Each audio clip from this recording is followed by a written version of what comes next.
Hola a todo el mundo. A ver, es increíble pararse a pensar en el viaje que nos ha traído hasta aquí, ¿verdad? Pues hoy vamos a hacer justo eso. Vamos a recorrer el camino más largo y alucinante de todos, el de nuestros propios orígenes. Preparaos, porque va a ser una aventura de millones de años.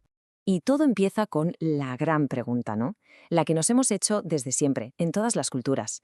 Mirar a nuestro alrededor y preguntarnos, ¿pero cómo empezó todo esto? Hoy vamos a explorar las respuestas que hemos ido encontrando. Venga, pues esta es nuestra hoja de ruta.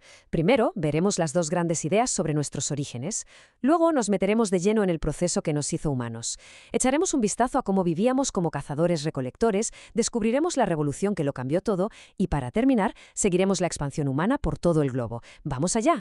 Bueno, pues antes de meternos de lleno en la ciencia, es importante que entendamos que históricamente ha habido dos grandes maneras de explicar de dónde venimos.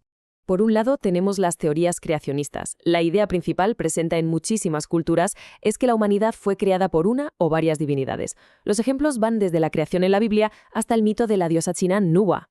Y por otro lado está la teoría de la evolución, que se basa en pruebas científicas para decirnos que somos el resultado de un larguísimo proceso de cambios. Aquí la figura clave es Charles Darwin, claro, con su idea de la selección natural. Las especies que mejor se adaptan a su entorno sobreviven y transmiten sus rasgos. Y es justo ahí, en esa idea de evolución, donde vamos a poner la lupa ahora.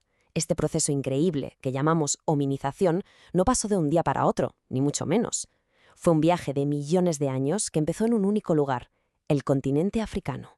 Vale, ¿y cuál es el punto de partida de nuestra familia? Pues este grupo, los homínidos. Hace unos 4 millones de años en África, un grupo de primates empezó a tomar un camino evolutivo diferente. Y nosotros, Homo sapiens, somos el resultado de ese camino. Y aquí viene lo más alucinante, cómo una cosa llevó a la otra, como si fueran fichas de dominó.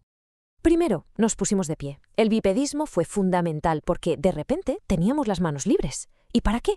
Pues para empezar a fabricar y usar herramientas. Pero claro, para diseñar herramientas cada vez mejores hacía falta más potencia de procesamiento. Y eso nos lleva al segundo salto, un cerebro más grande. Y con ese supercerebro llegó el tercer salto. Desarrollamos un lenguaje complejo para cooperar, planificar y transmitir lo que aprendíamos. ¿Se dan cuenta? Cada paso hizo posible el siguiente. Venga, ahora vamos a viajar en el tiempo a la etapa más pero más larga de nuestra historia como especie, el Paleolítico. Hablamos de cientos de miles de años viviendo de una forma muy particular. A ver, tratemos de imaginar cómo era esa vida. Para empezar, no había casas fijas. Eran nómadas, se movían constantemente siguiendo a los animales y los ciclos de las plantas. No producían su comida, sino que la conseguían de la naturaleza. Esto se conoce como economía de subsistencia, o sea, cogían solo lo justo y necesario para vivir. Socialmente se organizaban en bandas, que eran como grandes grupos familiares. Y muy importante, en estas bandas no había jefes, ni ricos ni pobres. Todos arrimaban el hombro y todo se compartía. Eran sociedades muy igualitarias. Y en medio de esa existencia llegó un descubrimiento que lo cambió absolutamente todo: el control del fuego.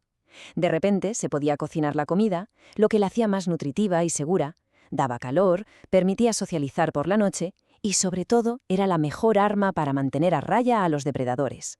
Fue, de verdad, un antes y un después. Y después de cientos de miles de años viviendo así, de repente, hace solo unos 10.000 años, pasa algo que pone nuestro mundo patas arriba. Pasamos de simplemente coger lo que nos daba la naturaleza a producir nuestro propio alimento. Una auténtica revolución. Y a este giro de guión lo llamamos la revolución neolítica. La teoría dice que, muy probablemente, fueron las mujeres, que eran las expertas en recolectar plantas, las que se dieron cuenta de que si plantaban una semilla, crecía una planta. ¡Magia! A la vez, aprendimos a domesticar animales. Esto lo cambió todo. Por primera vez, en vez de perseguir la comida, aprendimos a crearla. Este nuevo sistema, la agricultura y la ganadería, era una pasada de eficiente. Tan eficiente que por primera vez en la historia de la humanidad se empezó a producir más comida de la que se necesitaba para sobrevivir en el día a día. Y esta palabra es la clave de todo lo que viene después: excedente, tener de más.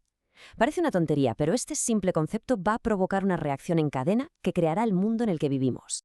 Claro, piénselo un segundo. Si un puñado de gente puede producir comida para todos, ¿qué hace el resto de la población? Pues por primera vez la gente podía dedicarse a otras cosas. Pues empezaron a surgir nuevos oficios. Artesanos que hacían vasijas para guardar el grano, guerreros para proteger esas cosechas de los vecinos, o sacerdotes, que se encargaban de los rituales para pedir a los dioses que lloviera. La sociedad se hizo muchísimo más compleja. Y aquí está el punto crucial. Todo ese grano almacenado no se gestionaba solo. Alguien tenía que organizarlo, contarlo, distribuirlo y protegerlo. Y esas personas que se encargaron de esa gestión se convirtieron en los primeros líderes, los primeros jefes. Al controlar la comida, controlaban el poder. Y así fue como ese excedente de comida no solo trajo especialización, sino que por primera vez creó la desigualdad social, la división entre los que tenían y los que no. Y esta tabla lo resume a la perfección, ¿eh? Miren el cambio tan brutal. Pasamos de ser nómadas a sedentarios, de una economía de subsistencia a una de producción, y de bandas pequeñas igualitarias a grandes sociedades con jefes y desigualdades. Una transformación total, vamos. Pero bueno, toda esta historia de evolución y revolución no se quedó quieta en un solo sitio. Nuestra especie siempre ha sido muy inquieta. Vamos a retroceder un poquito para ver una de las migraciones más alucinantes de todas, la que nos llevó a un continente completamente nuevo. Resulta que durante la última glaciación, el nivel del mar bajó muchísimo, tanto que se formó una especie de puente de tierra que unía Asia con América, por lo que hoy es el estrecho de Bering. Y se cree que grupos de cazadores cruzaron ese puente, probablemente persiguiendo grandes manadas de animales, sin tener ni idea de que estaban entrando en un mundo nuevo. Y esa gente siguió y siguió hacia el sur durante miles de años. Y ojo a este dato, que es una pasada. En la Patagonia Argentina se han encontrado restos muy antiguos de campamentos donde se cazaban animales que ya no existen, como el milodón, que era una especie de perezoso terrestre gigante. Imagínenselo. Así que aquí estamos, al final de este viaje express por nuestra historia. La revolución agrícola construyó los cimientos de nuestro mundo, las ciudades, los estados, la desigualdad, casi todo.